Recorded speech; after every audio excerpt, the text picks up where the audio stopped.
Gracias, buenas tardes. En primer lugar, quiero agradecer la oportunidad de participar en este coloquio, en este tema tan relevante que es la historia transnacional del trabajo, que creo que además tiene una relevancia especial en el puerto, en Valparaíso, donde siempre ha existido una tradición transnacional de sus propios trabajadores. Por lo tanto, es un lugar en el cual levanta muchas preguntas a la historia transnacional y a la historia del trabajo. En los últimos años ha surgido un gran interés por extender y expandir el enfoque histórico desde lo estrictamente local a lo transnacional, a lo que va más allá de la frontera del Estado-Nación. En muchos de los debates historiográficos, no solo del trabajo, pero en otras áreas, ha existido esta nueva preocupación por entender más allá de lo que es el Estado, más allá de lo que es la nación. Sin lugar a duda, la profundización de los procesos de globalización y sus enormes consecuencias sociales, culturales, políticas y económicas a nivel local han levantado nuevas preguntas al campo de la historia y han cuestionado las formas tradicionales de hacer y pensar la historia nacional. De esta forma, los historiadores han comenzado a preocupar, entre otras cosas, por estudiar los cambios en las fronteras, los procesos de intercambio, los movimientos sociales, la movilidad de personas y también la movilidad de ideas a través del tiempo. Sin embargo, estas preguntas, creo que es importante recalcar, no son nuevas y tal como han señalado varios historiadores, sobre todo en América Latina, se remontan a los estudios sobre el colonialismo, las relaciones centro-periferia, a los debates sobre la dependencia, a los debates sobre la esclavitud. Por lo tanto, aunque hemos redefinido lo que es transnacional, creo que también es importante hacer una historia de dónde vienen esos debates que siempre han sido muy importantes en América Latina. Si el debate sobre lo transnacional ha redefinido sobre todo los estudios culturales y la historia de las ideas, su impacto en la forma de hacer y pensar la historia del trabajo ha sido menor. En general, los historiadores del trabajo vamos un poco rezagados a la historia transnacional. Y creo que con la notable excepción de los estudios sobre la esclavitud y del mundo atlántico en América Latina, los historiadores del trabajo tendemos a quedarnos en lo local. Entonces, una de las preguntas que quiero plantear es por qué es tan difícil a los historiadores del trabajo acercarse a lo transnacional. Creo que en general, sobre todo en lo que llamamos la nueva historia del trabajo, a partir sobre todo de la influencia de E.P. Thompson sobre los historiadores, hemos tendido a enfocarnos o a hacer un esfuerzo por estudiar la historia desde abajo y sobre todo al buscar estudiar la historia desde abajo en recuperar lo local. El gran desafío para los historiadores y para la nueva historia social de la década de los 70, de la década de los 80, de la década de los 90, es estudiar lo local. Es tratar de entender y rescatar las visiones de los propios protagonistas. Es tratar de entender los centros productivos. Es tratar de entender las fábricas, las instituciones, los grupos específicos de trabajadores. De esta misma forma, para la historiografía laboral, ha sido importante reconstruir el mundo obrero y popular y contribuir a entender a partir de eso el complejo entramado de las relaciones laborales, sociales y políticas de la clase obrera. Asimismo, para la historia del trabajo ha sido más importante tratar de entender lo que se llama la multiplicidad de experiencias de la clase obrera, las relaciones de género, de etnicidad, de edad, como así también entender el mundo popular más allá de los espacios del trabajo. Por lo tanto, para muchos historiadores del trabajo se han ido tratando de entender los espacios de sociabilidad, los espacios de no trabajo, los espacios culturales, el deporte, la familia. Y esas han sido sobre todo las preguntas centrales para la historiografía del trabajo. En los países de América Latina más grandes, tales como Brasil, México y Argentina, el debate también se ha centrado en la historia regional. Por lo tanto, para ellos, en vez de ir a lo transnacional, ha sido sobre todo importante hacer una historia regional desde abajo que no esté centrada en la capital. Por tanto, en Brasil, en Argentina, se han multiplicado los centros de estudios regionales, las universidades de provincia que quieren hacer una historia regional. Pero eso mismo ha hecho distanciarse de lo transnacional y enfatizar lo local. Este fuerte regionalismo y este fuerte énfasis al local que ha marcado la historia laboral latinoamericana ha dificultado muchas veces los intercambios y colaboraciones, haciendo muy difícil comparar temáticas, ya que lo rico de la historia laboral está en la investigación, en los datos, en lo local, y muchas veces se convierte en un diálogo de sordos, en que no podemos comparar una fábrica con otra, en que no podemos encontrar temas comunes, y que se convierte como en un puzzle de diferentes experiencias de trabajo. Sin embargo, creo que es importante, a la luz de los nuevos debates sobre transnacionalidad, buscar comprender y tratar de insertar lo local y la historia del trabajo y de los trabajadores dentro de debates más amplios, que nos permitan establecer comparaciones, entender grandes procesos políticos y económicos. Entonces, ¿cuáles son los desafíos? Es cómo pensamos una historia transnacional del trabajo que no descuide lo local. Yo creo que es el gran desafío para los historiadores, es no empezar una historia transnacional en la cual nos olvidemos los trabajadores o nos olvidemos de lo local que hace rica la historia social. Entonces, ¿cómo podemos hacer ambas cosas? ¿Cómo podemos entrar a lo transnacional, a la comparación, a los diferentes casos, sin abandonar la investigación local? En segundo lugar, sobre todo de la perspectiva de América Latina, es importante que cómo incorporar visiones transnacionales y globales que no descuiden las profundas desigualdades regionales, sobre todo porque ha surgido un fuerte interés por estudiar las Américas como un solo continente de Canadá a Chile, pero cómo estudiamos las Américas sin descuidar y sin olvidarnos que son diferentes en sus relaciones de poder y en sus relaciones económicas. Por lo tanto, hablar de transnacional sin descuidar la desigualdad, que creo que es fundamental para entender que es diferente un trabajador en el puerto de Valparaíso que en el puerto de Baltimore, y que hay una desigualdad de poder que es importante estudiar.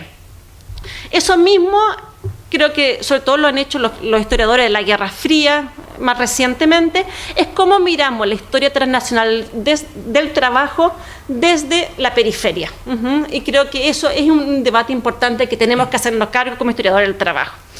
Dentro de lo que es la historia del trabajo, creo que los temas más interesantes que han surgido de a poco es sobre todo los esfuerzos por reexaminar las migraciones laborales. Y sobre todo para el caso mexicano, para el caso centroamericano, es cómo estudiamos las migraciones, no solamente como un proceso de ida, sino como un proceso continuo, que influye en ambos sectores. Un segundo tema que podemos debatir, es el estudio de la circulación de las ideas políticas y sindicales, es decir, no entender las ideas como solamente respondiendo a procesos locales, pero influía en un diálogo internacional. Y eso es un tema, creo que central en la historiografía transnacional, el flujo de ideas, las continuidades en estas ideas. En tercer lugar, otro tema importante es el estudio de lo que se llaman los espacios transnacionales, los espacios que no se pueden limitar por fronteras. Creo que hay estudios sobre todo interesantes. Me tocó asistir a un congreso similar, una mesa redonda similar sobre historia transnacional en la ciudad de Rosario, en Argentina, donde había mucha gente estudiando los trabajadores del río. Y tienen toda una red de estudios sobre los trabajadores del mar y los trabajadores del río y los trabajadores navieros, en el sentido en que no pueden ser limitados a un solo espacio nacional. Entonces, ese es un ejemplo de estudio transnacional del trabajo en el cual el espacio mismo te fuerza a entender las relaciones laborales, las experiencias, las identidades en un contexto internacional. Algunos de los estudios sobre la Patagonia, que también buscan verlo como un espacio binacional, da la posibilidad de estudiar estas relaciones transnacionales. El caso del norte de México, el caso del Caribe, que también hay muchos estudios que buscan eso, la circulación de las personas. Otro tema importante que creo que lo va a plantear más Patricio es el tema de la solidaridad internacional y de las confederaciones sindicales que no se limitan a los espacios nacionales. Por lo tanto, tenemos que empezar a entender la forma en que actúan los sindicatos y los movimientos sociales como parte de grandes redes, influyéndose mutuamente. Un tema más clásico creo que en la historia transnacional, es el estudio de los trabajadores en las empresas extranjeras, que son los estudios más clásicos que comenzaron como los estudios en clave económico y que ahora los vemos más permeables y más insertos en las realidades nacionales, pero ahí es otra posibilidad de volver a pensar la empresa extranjera y la influencia del capital extranjero como una posibilidad de hacer historia transnacional del trabajo, entender las diversas influencias del capital extranjero en la identidad de los trabajadores de esa empresa. Lo que creo que es importante en todos estos temas y seguir debatiendo acá es cómo a través de estos temas podemos insertar a los trabajadores como protagonistas de esa historia. Y de nuevo me gustaría enfatizar la importancia de lo local, porque si no enfatizamos lo local, los trabajadores nos van a desaparecer y nos quedamos con las ideas abstractas de la historia, y eso no es la historia del trabajo. Por lo tanto, si pensamos lo transnacional, tenemos que siempre continuar haciendo la investigación de lo local. Asimismo, creo que eso muestra a los trabajadores que siempre se los piensa muy aislados, muy en su localidad, como actores transnacionales. Por lo tanto, que tienen un protagonismo más allá de las fronteras, que son capaces de establecer relaciones internacionales, que son capaces de emigrar, que son capaces de entender y leer literatura de otros países y de otros espacios. Por lo tanto, esa es otra contribución de la historia transnacional del trabajo, es pensar los trabajadores y el mundo popular como protagonistas en un mundo internacional, y no solo las élites políticas que dominen la política extranjera. Pero el tema que yo he visto más y que lo he analizado desde lo local sobre todo, y tomando el eje como lo transnacional como eje, son las experiencias del paternalismo industrial. Y yo estudié mucho, sobre todo para el caso de la minería del cobre, cómo las ideas, en este caso el capital extranjeros, circularon a lo largo del continente y cómo diversas empresas establecieron modelos similares de control de la mano de obra. Entonces lo que vi en ese caso fue cómo circulan las ideas de control laboral y control patronal a lo largo del continente y cómo se adaptan a las diferentes realidades locales. Y lo que es interesante que aunque existe un modelo, que uno podría decir la idea transnacional que circula, se adapta a lo local.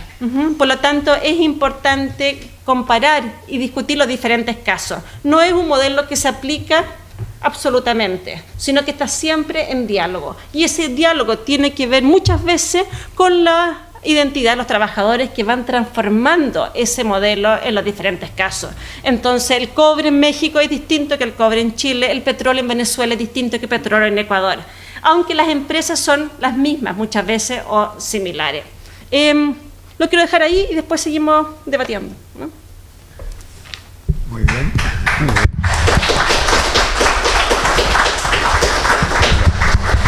Carlos.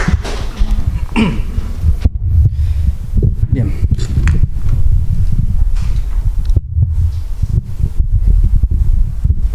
En primer lugar, gracias por la invitación. Al profesor Javier Figueroa en particular, y por la importancia que tiene de comenzar a reiniciar lo que son las actividades académicas, intelectuales, en una ciudad tan golpeada, azotada por los últimos eventos. También quiero agradecer porque es un tema, el trabajo, los trabajadores y la historia transnacional, que me ha interesado y el cual me ha abocado aproximadamente los últimos 20 años. Desde que ingresé, alguien me recordó el otro día, hace ya 20 años al magíster en Historia de Chile de la Universidad de Santiago. Y además porque la historia transnacional, en este caso de las instituciones internacionales como la OIT, es un tema de investigación de mi tesis doctoral que espero defenderla próximamente. No voy a exponer hoy día ni mi tesis doctoral, porque me trae muy malos recuerdos, ha sido un periodo muy desgastante, y tampoco voy a exponer sobre temáticas que estoy trabajando en este momento, que tienen que ver con el tiempo libre, con la alimentación popular, el ahorro popular. porque son investigaciones que están todavía ahí en ciernes y que no me atrevo a exponerlas todavía a un público crítico. Lo que estuve pensando en estos últimos días era hacer una especie de balance historiográfico, justamente para respondernos por qué nuestra historiografía social del trabajo y de los trabajadores es una historia tan localista y tan poco permeable a estas perspectivas que, más allá de las críticas, son perspectivas novedosas y que enriquecen nuestro quehacer como historiadores. Por tanto, no quiero hacer estrictamente un balance, sino más bien un recorrido para entender el estado actual de lo que se denomina historia social, historia de los trabajadores o historia del trabajo. Quiero partir con un referente, como es Julio César Llobet y su ensayo crítico del desarrollo económico y social de Chile, el cual fue calificado como obra pionera en los estudios de historia social, al menos por dos razones. En primer lugar, porque rompió con una historiografía positivista conservadora, muy apegada a la historia política, y es una primera investigación, un primer estudio que se abre a estudiar las estructuras sociales y económicas como explicación de los procesos históricos. Y en segundo lugar, es una obra pionera porque el enfoque, la visión marxista de Llobet, puso el énfasis en las condiciones de los sectores populares, dejando de prestar interés en los sectores de la élite como único actor de la historia. La paradoja es que el impacto de esta obra y del trabajo posterior de los historiadores que ustedes conocen, Necochea, Vitale, Segal, Ortiz, Letelier posteriormente, no hizo sino ocultar e instalar una especie de manto de olvido sobre los aportes que habían hecho las ciencias sociales en los primeros 40 años del siglo XX. Aporte particularmente en el conocimiento de las condiciones de los trabajadores. Y me refiero fundamentalmente a la literatura proveniente del derecho, del trabajo social y de la medicina. En un balance historiográfico que Jorge Rojas Flores hizo el año 2000 sobre la historia del trabajo y de los trabajadores, incorporó parte de esta literatura calificándola como escritos precursores. Hay dos reparos críticos que se le pueden hacer a este calificativo precursor. En primer lugar, la noción de precursor o precursora apunta a destacar el carácter de antecedente de lo que está antes de aquello que está por venir. Por lo tanto, no importa tanto su estudio en tanto literatura en sí misma, ¿no? Sino, ni tampoco en su contexto, sino en relación con la historiografía marxista, lo que viene a posteriori. Y en segundo lugar, desde un punto de vista metodológico, incluso epistemológico, es decir, desde qué matriz se construye el conocimiento, la pregunta que surge es por qué razón esta literatura, si es precursora, no es citada por los historiadores marxistas clásicos. De la lectura que uno puede hacer del texto de Jorge Rojas Flores, se entiende que el aporte de la generación de los años 50 y 60 sería producto de la implantación de una matriz ideológica marxista en la historiografía chilena, y no producto de la relectura que pudo haber hecho esta generación de estos escritos precursores. Ahora, queda una segunda opción. Es posible que estos historiadores marxistas se hayan empapado de esta literatura de comienzo del siglo XX, insisto, aquella que reúne las tesis de derecho, los estudios de los asistentes sociales, de la medicina. Y la pregunta es, ¿por qué no la citaron? ¿Por qué no aparece registrada de forma sistemática, contrastada con sus propias fuentes y materiales de investigación? ¿Es que predominó esta matriz ideológico-marxista, la cual desconoció cualquier aporte que pudieron haber hecho médicos, abogados y asistentes sociales? La respuesta no la tengo, pero la dejo planteada para el debate. No quiero detenerme en la crítica que se le ha hecho a la generación historiográfica marxista, aunque solo me detendré en algunos aspectos. Se descuidaron temas tan importantes como los debates en torno a la cuestión social, los avances en materia de legislación laboral, las modalidades de regulación de la protesta y qué decir de la acción del Estado en pro del mejoramiento de la condición social del pueblo. En concreto, el mundo del trabajo fue reducido a la condición proletaria y la explotación laboral, y de ahí la importancia de registrar, estudiar las huelgas. Sería tarea de la nueva historia social de los años 80, 90, de ampliar los estudios y perspectivas del marxismo clásico. La noción de sujeto popular, las formas de disciplina laboral, la cultura obrero-ilustrada, el peonaje salitrero, las organizaciones mutualistas, los quiebres y continuidad del movimiento obrero, fueron temas que ampliaron la historia social y del trabajo. Ahora, ¿cuál es la crítica que se le puede hacer a la nueva historia social? Es que básicamente no logró ofrecer una mirada renovadora, articuladora sobre la relación entre el Estado, la sociedad en su conjunto y el sujeto social popular. A mi modo de ver, esto se debe a ciertas matrices a partir de las cuales se constituyó esta corriente de estudios sociales.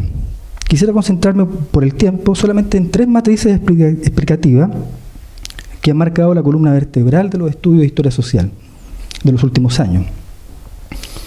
La historia social, es decir, lo social, se entiende de un prisma estrictamente popular, definido como el conjunto de procesos que ayudan en la conformación de los sectores subalternos, los de abajo, quienes cargan con un proyecto histórico de rebeldía y de constitución de historicidad en pugna con los sectores de la élite. Bajo esta lógica, los estudios sociales deberán centrarse en los protagonistas olvidados de la historia, la masa popular trabajadora excluida, dejando de lado los héroes petrificados en mármol, entre comillas, como nos señalan los historiadores Gabriel Salazar y Julio Pinto en su Historia Contemporánea de Chile, el año 99, página 8. La historia social, en segundo lugar, no incorpora como variable independiente al Estado. Cuando es analizado, solo es la expresión a nivel institucional de los intereses de las clases dominantes, y por lo tanto es visto como instancia represora, destructora del tejido social. Por consiguiente, se minimiza o desconoce cualquier acción que provenga del Estado, como por ejemplo la legislación social, la cual ha sido caracterizada de inoperante, de no ser respetada y de no servir a los fines para los cuales fue creada. Gabriel Salazar y Julio Pinto, haciendo referencia al Estado del siglo XX, señalan: echó mano de la ingeniería de gobernabilidad, universalizó el derecho al voto individual, pero anuló toda participación ciudadana, individual o colectiva, en la toma de decisiones públicas. La comunidad cívica fue pulverizada por la individualización electoral y la reducción del ciudadano a la doble condición pasiva de peticionario y beneficiario de las políticas públicas. Bueno, a partir de esta declaración de principio, es imposible estudiar el Estado social del siglo XX, reconstruirlo, porque prácticamente no hay nada sobre el cual investigar, historiar, a partir de esta declaración de principio que hace Salazar y Pinto, ¿no? Y por último, algunos representantes de la nueva historia social han expresado un fuerte prejuicio con respecto a la política, al menos en su definición clásica, lo que incluye el sistema de partido, las definiciones electorales y la búsqueda de mantención del poder, proponiendo una historia social desprovista de lo político.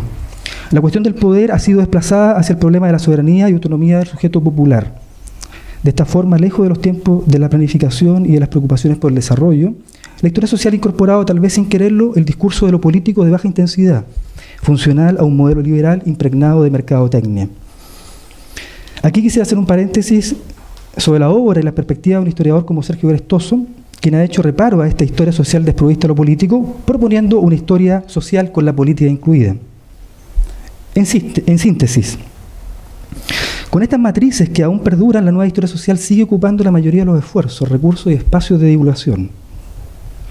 Sin embargo, en los últimos años han habido intentos por pensar la historia social del trabajo y de los trabajadores desde perspectivas, categorías analíticas y marcos conceptuales nuevos, que abren posibilidades de futuras investigaciones, en especial por parte de historiadores jóvenes.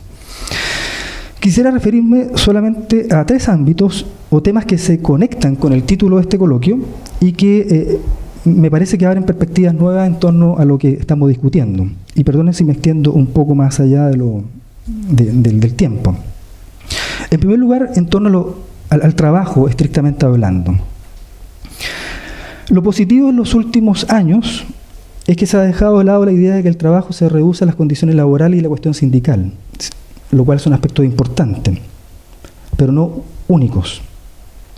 En particular, yo he hecho hincapié en el rol que juegan las políticas laborales en la formación de una sociedad del trabajo y que se piensa a partir del trabajo.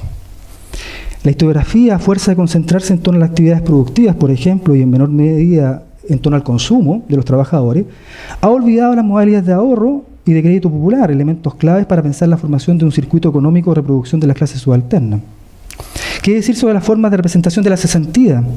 ¿O cómo el Estado ha intervenido para revertir la pérdida de los empleos? En relación con el mundo del trabajo y la clase media, es muy poco lo que conocemos. No asociamos el trabajo con la clase media, sus modalidades de organización y sus demandas. Existen pocos estudios históricos sobre los empleados particulares y fiscales, a excepción de aquellos de la historiadora Asunción Cantina.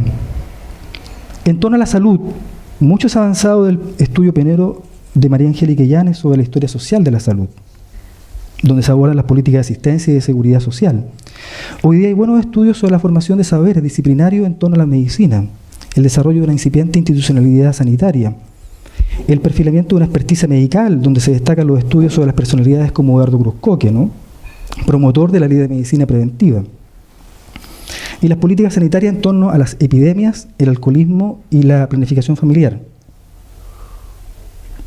Hay algunos avances en torno a la historia cultural de la salud, el rol social de la enfermedad, los valores o patrones culturales que se generan en torno a ella, la vinculación entre la higiene pública, el urbanismo y la reforma social, pero todavía hay muy pocos estudios.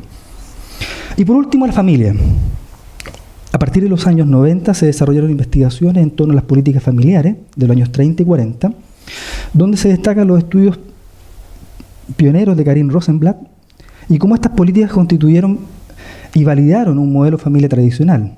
Lo interesante es que estos estudios en torno a la familia están fuertemente conectados con lo que es la historia laboral y, por ejemplo, la discusión sobre el salario mínimo familiar. La condición social de la mujer se ha estudiado en profundidad, en particular en el ámbito laboral y sus modalidades organizativas. Al respecto podemos nombrar los estudios de Alejandra Brito en Concepción, Elizabeth Hutchinson sobre la mujer trabajadora, la estadística del trabajo femenino, concluyendo que la invisibilidad del trabajo de la mujer se debió a la forma de clasificación de las actividades socioprofesionales, ¿no? También se han desarrollado importantes estudios en torno a la infancia por parte de Jorge Rojas Flores, desde la forma de explotación infantil como hasta el reconocimiento y la defensa de los derechos de los infantes. Sin embargo, se ha avanzado muy poco en el papel que jugó el trabajo en la reconfiguración de la forma de ver la juventud y la vejez, en particular los valores asociados a estos grupos, en su reconocimiento por el resto de la sociedad y cómo los jóvenes y ancianos vieron a sí mismos su etapa. A eso agregaría un aspecto fundamental en la sobrevivencia de la familia, como fueron las políticas de alimentación popular que no han recibido el interés por parte de los historiadores. Y he dejado para el último el tema que es parte de mi tesis doctoral y lo dejo solamente planteado a propósito justamente de lo que señalaba Ángela con respecto a cómo repensar la historia transnacional sin descuidar lo local. Y una de las claves tiene que ver con la circulación de la idea, pero también la circulación de las personas, la circulación de los propios intelectuales. Y me detengo en un personaje como es Moisés Poblete Troncoso, al cual se lo ha estudiado muy poco y sin duda que es uno de los grandes intelectuales del siglo XX en Chile, en materia social, laboral, porque lamentablemente la historiografía tradicional lo asoció fuertemente a Moisés Poblete Troncoso con su paso por la Oficina del Trabajo en tanto director, entre 1920 y 1925, y como autor, tardíamente reconocido por Alessandri, como autor del Código Laboral presentado el año 21 en el gobierno de Arturo Alessandri. Pero se nos olvidó, por esta mirada localista de hacer historia, de que Moisés Poblete Troncoso fue un funcionario a partir del año 27 de la Organización Internacional del Trabajo, devino a lo largo de 10 años en Ginebra el experto regional por excelencia en materia laboral, social del continente americano. Fue quien organizó misiones de asistencia técnica desde Cuba hasta Santiago de Chile y, lo más importante, levantó un material documental de investigación único y que no ha sido revisado, catalogado ni puesto en valor por ninguna investigación historiográfica que yo conozca, y que posteriormente devino, llegó como representante de la OIT a Chile en el año 37, luego de 10 años, y se conectó con la Escuela de Derecho, del trabajo, del Derecho y el Trabajo, que se transformó la Universidad de Chile, estos cursos de Economía Social de comienzo del siglo XX, con una serie de profesores, de intelectuales, para promover desde Santiago justamente una renovación de los estudios acerca del derecho y una promoción de la legislación social internacional, de los estándares sociales internacionales que estaba imponiendo la OIT, y desde Santiago, construir toda una red de intelectuales que promovieron las acciones de la OIT en esa época. Esto da cuenta de que a partir del cambio de enfoque, por un lado, y las ganas de buscar, de trabajar la fuente, de viajar un poco para estudiar nuevas fuentes, es posible remirar la historia nacional, resituar personalidades como Moisés Poblete Troncoso, que habían estado constreñidas simplemente a la dirección de una oficina del trabajo y a ser el autor de una propuesta de un código laboral importante sin duda, pero que a través justamente de estas perspectivas nuevas, de mirar la historia, resituamos, relocalizamos a estos personajes y le damos su contexto en términos del hecho de que, para mí por lo menos, su contratación no fue lo que gatilló su desarrollo como intelectual, sino que en cierta medida él fue contratado en la medida en que ya era un intelectual y que podía ofrecer a Ginebra una mirada desde lo local, una mirada desde lo nacional y enriquecer estas perspectivas que se estaban articulando en Ginebra en torno a la promoción de una legislación social universal. Y por lo tanto eso demuestra, de que el valer, la valía de este tipo de personajes no tienen que ver con alguna política, un programa de cooptación que pueda hacer alguna institución internacional o el imperio, ni mucho menos, sino que tiene que ver con esta lógica de remirar la acción de estos personajes a partir de una mirada circulatoria y que redimensiona lo que podemos hacer desde acá, desde América del Sur, desde Chile. Muchas gracias.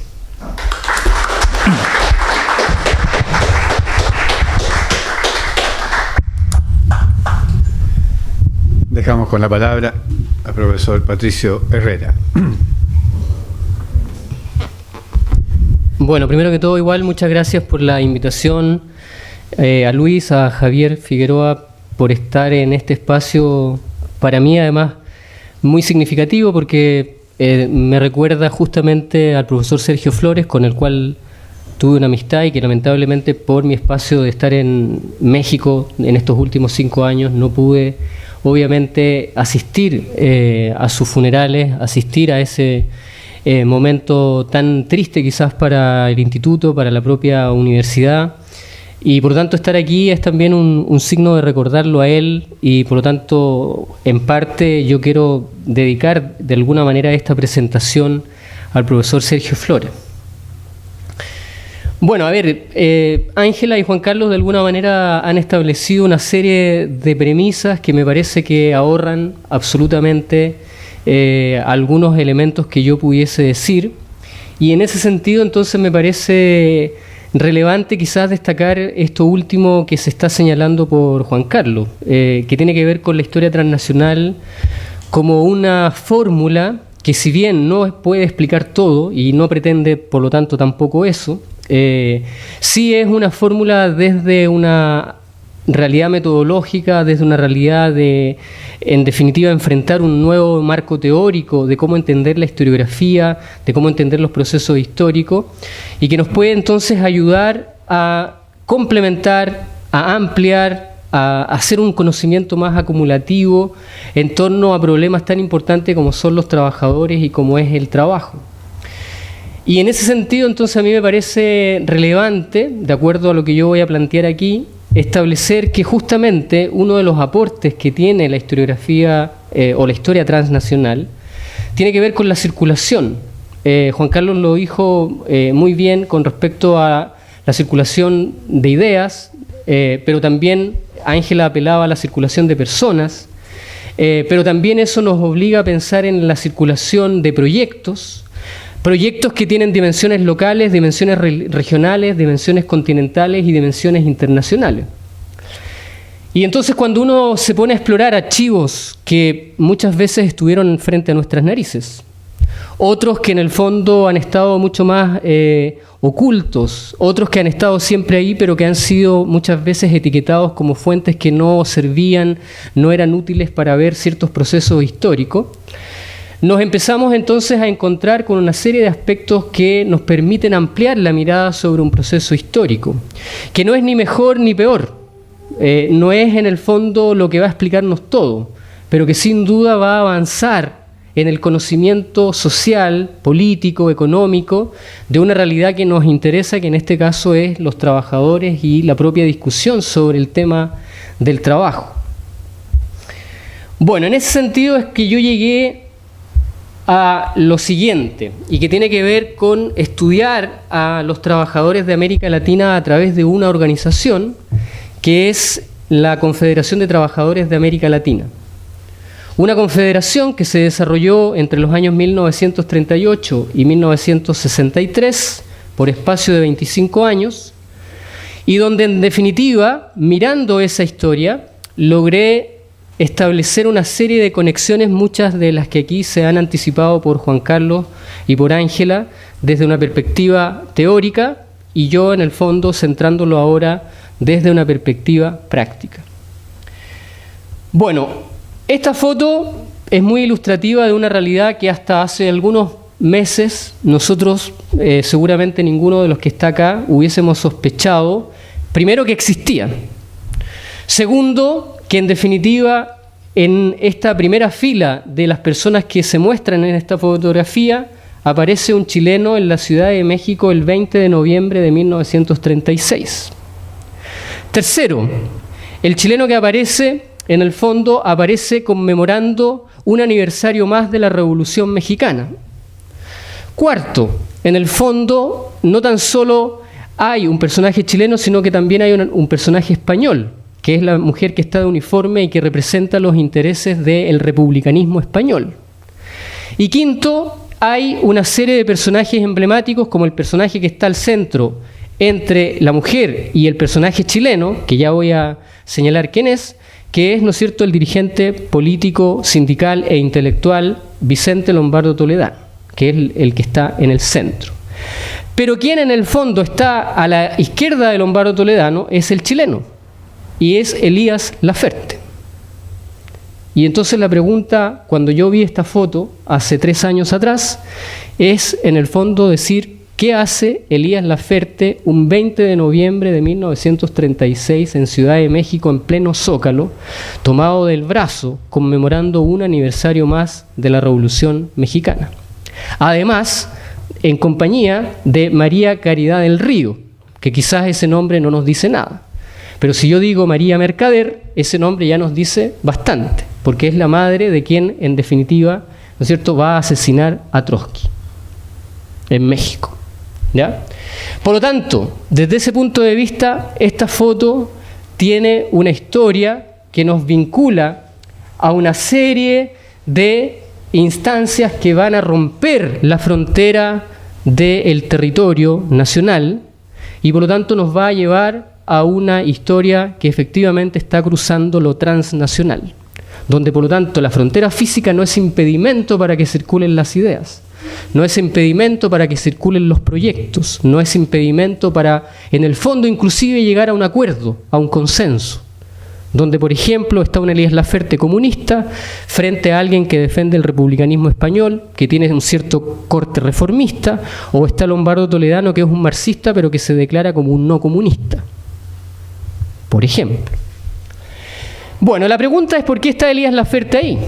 Y entonces yo empecé a indagar dónde está la clave para entender por qué llegó Elías Laferte a México y está en esta manifestación de noviembre del 36. Y entonces empecé a buscar en los archivos, busqué en el fondo también en las propias memorias de Elías Laferte, y entonces me encontré con la relación de lo siguiente. Elías Laferte, por las persecuciones políticas que hay en el Chile de los 30, sale de Chile en julio del 35 clandestinamente hacia Buenos Aires.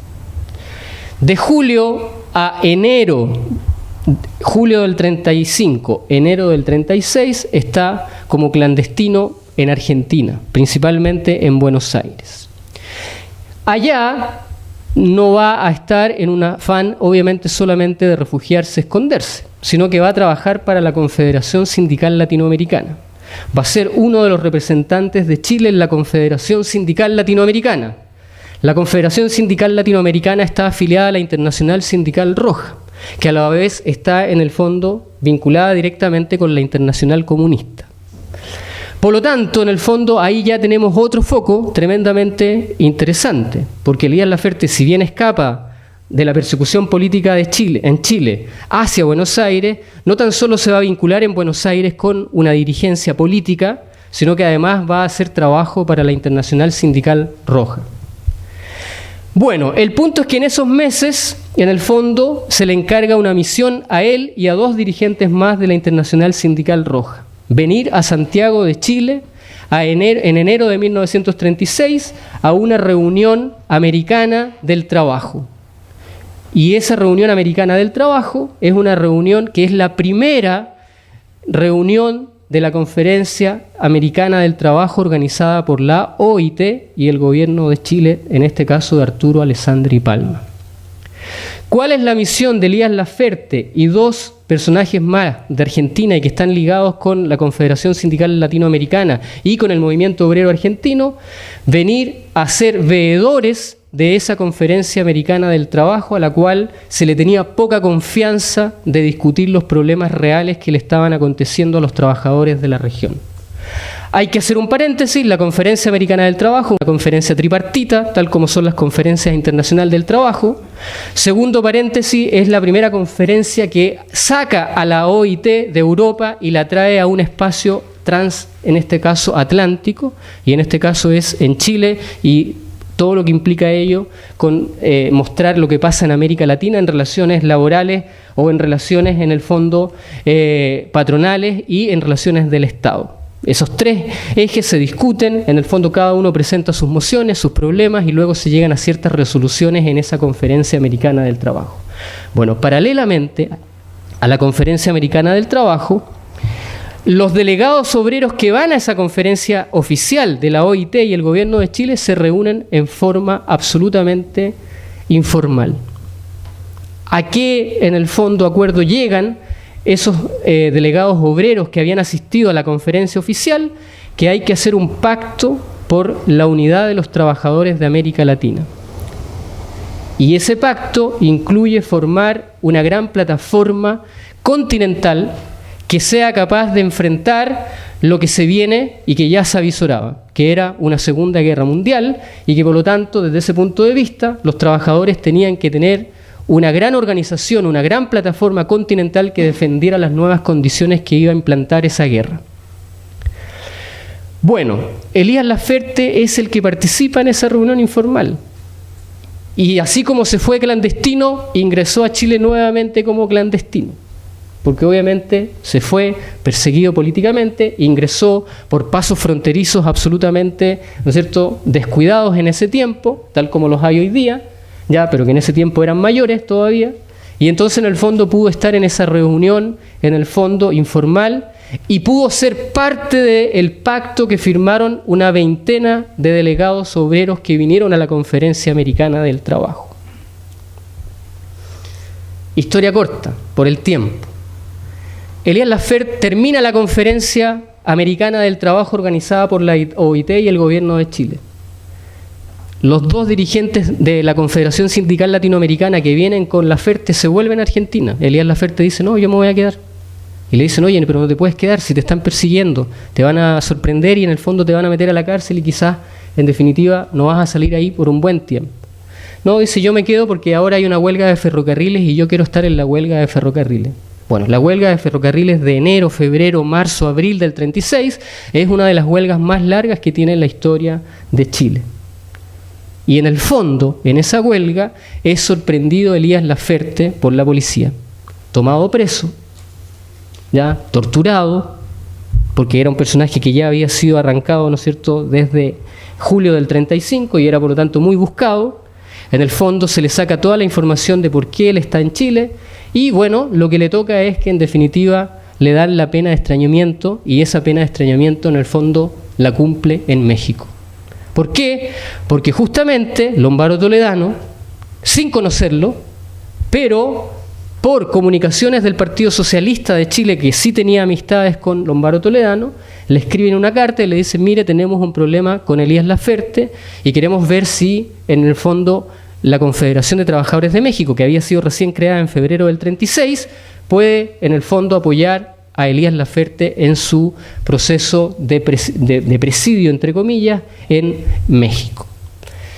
Bueno, naturalmente Elías Lombardo Toledano acepta, y entonces en el fondo por eso que Elías Laferte aparece en esta foto. Elías Laferte llega en mayo del 36 a México.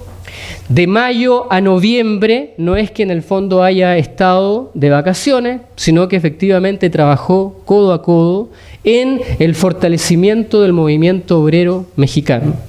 Asistió a todos los mítines posibles dentro de la República Mexicana para fortalecer el movimiento obrero mexicano, para fortalecer la Confederación de Trabajadores de México.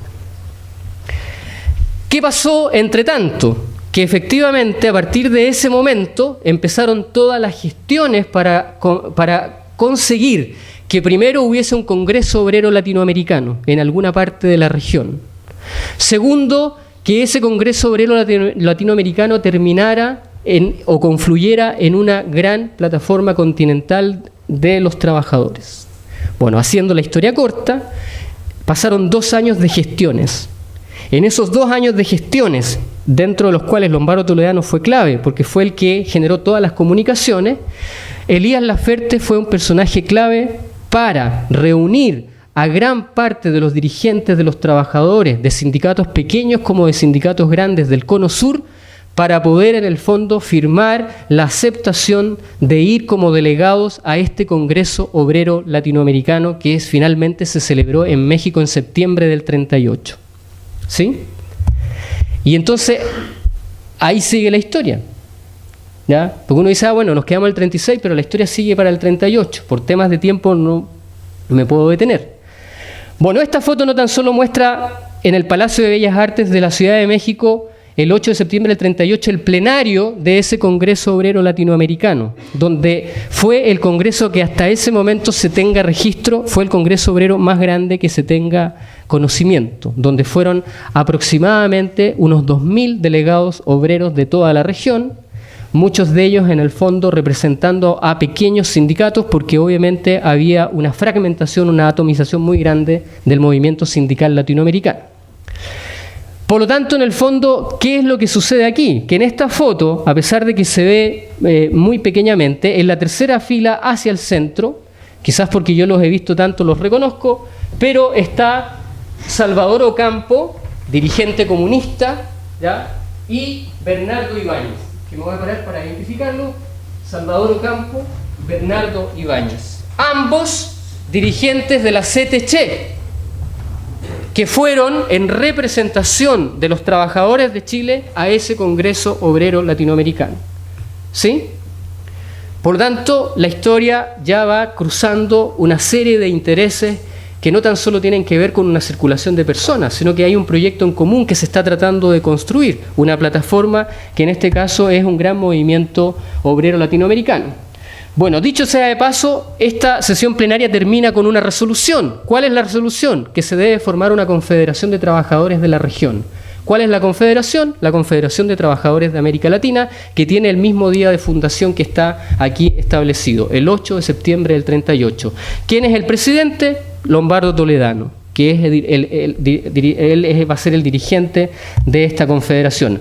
Bueno, no me puedo detener, pero en la testera están trabajadores de Estados Unidos, trabajadores de Suecia, trabajadores inclusive de la India, dirigentes muy connotados, algunos de ellos de Europa. Pero no me puedo detener por tiempo el tema.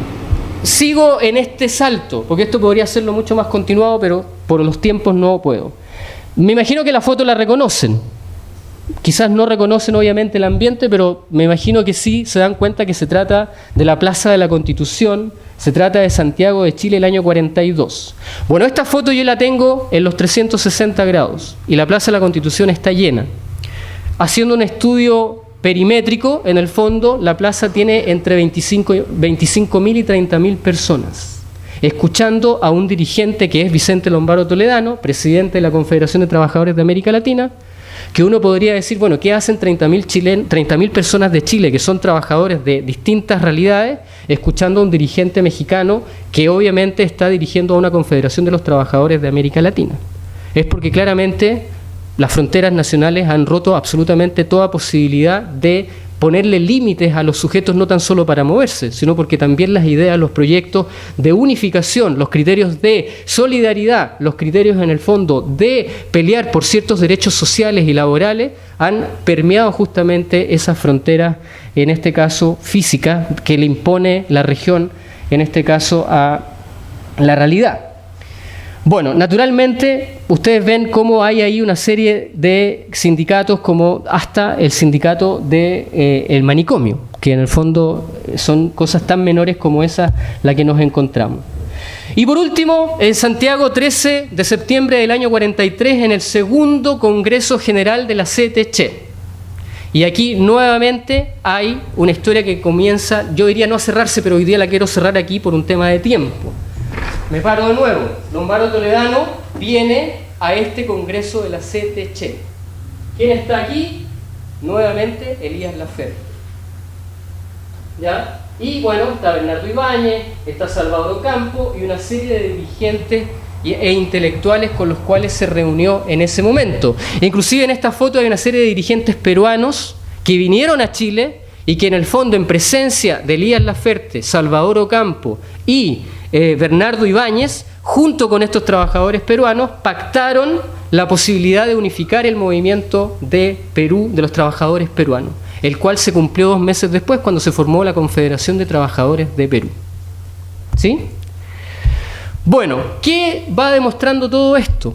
Que efectivamente hay una mirada hacia la historia del trabajo, los trabajadores, sus organizaciones, su tipo de sindicalismo, su tipo de enfrentarse a lo que es el aparato del Estado, lo que es enfrentarse al aparato del empresariado, donde en definitiva podemos encontrar claves distintas de cómo se nos ha mostrado desde la historiografía.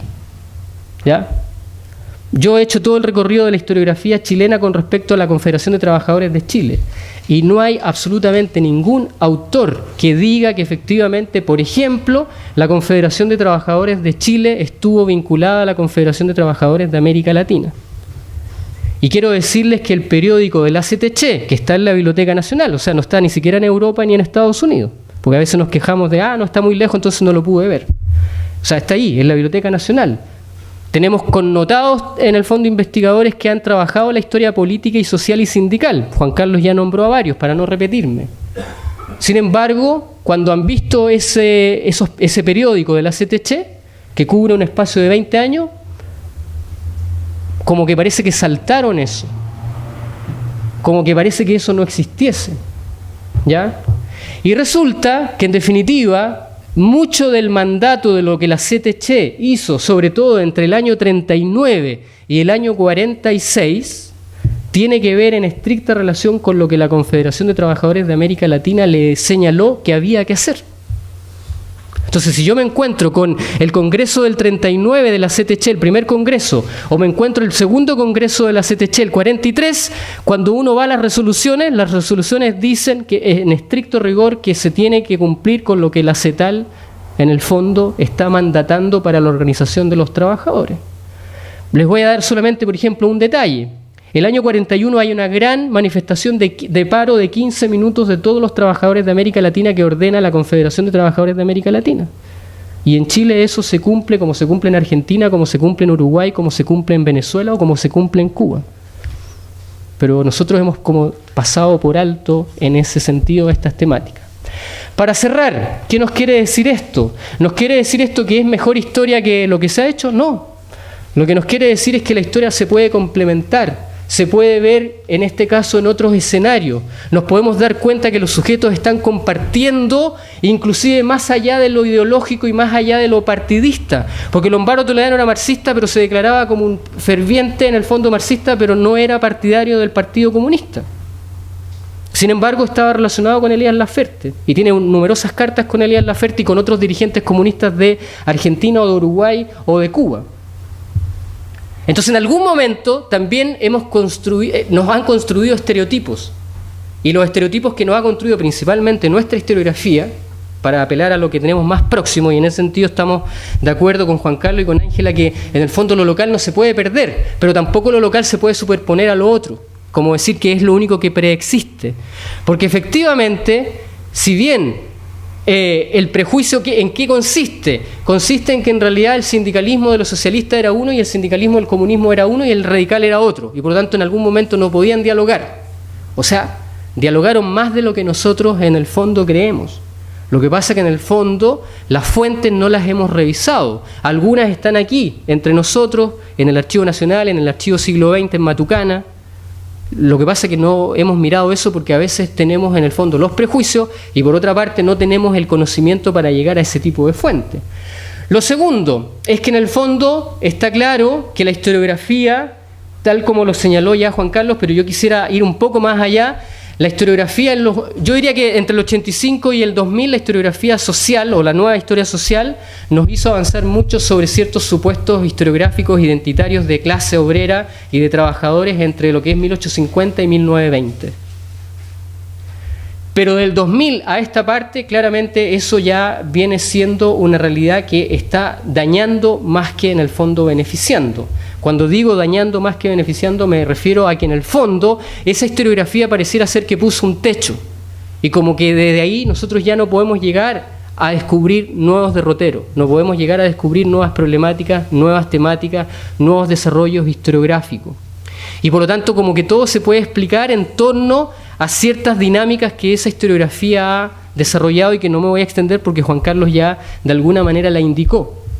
El punto es que en definitiva lo que nos demuestra esto es que en el fondo se puede ampliar el registro histórico hacia nuevas vinculaciones de los trabajadores, de la realidad del trabajo, de lo que se está discutiendo inclusive en literatura. O sea, Juan Carlos nombra a Moisés Poblete. Moisés Poblete en el fondo tuvo mucha relación con muchas de estas personas que yo he nombrado acá. O sea, tuvo relación con Vicente Lombardo Toledano, tuvo relación con Elías Laferte, tuvo relación con Aya de la Torre. En el fondo compartieron literatura, se intercambiaron libros. Hay congresos donde tenemos los registros, los documentos, donde se mandan cartas y dice, oiga, usted me comprometió en el Congreso de Lima del 28 a mandarme tal cosa y todavía no me llega. Viene la carta de vuelta, ahora se la envío y ahí le llega. Y por último, en el fondo algo que no es menor, en el fondo los organismos internacionales, así como ciertos archivos, como en el fondo los del Ministerio del Trabajo y otros más, son archivos realmente muy importantes y novedosos para poder ampliar nuestro registro histórico. Y yo creo que también ese es un problema que ha tenido cierta parte de una historiografía que nos ha hecho creer que esos archivos no tenían información relevante porque era una mirada muy desde arriba. Y por lo tanto, como era de muy desde arriba, eso en el fondo no lograba ver la realidad material, la condición particular de cómo estaban los trabajadores viviendo por una parte, pero a su vez cómo estaban discutiendo el formato de lo que se podía discutir sobre lo que era la historia de ellos y cómo poder en el fondo, a partir de eso, luchar por mejores condiciones con un discurso, con una acción. Bueno, yo les podría decir que en el fondo yo me he encontrado con estudios técnicos que son efectivamente una joya por parte de la Confederación de Trabajadores de América Latina. Estudios de salario, estudios de condiciones de vida de todos los trabajadores de América Latina. Y entonces, por lo tanto, esas son fuentes que nos pueden dar nuevas luces de cómo podemos ir ampliando esta perspectiva histórica. Por eso que entonces la historia transnacional no va a resolver nada, dicho de otra forma, no resuelve todo, pero es un aporte para construir otros referentes, no tan solo desde la metodología, desde la teoría, sino para inclusive entregar testimonios nuevos con respecto a fenómenos que pensábamos que no existían.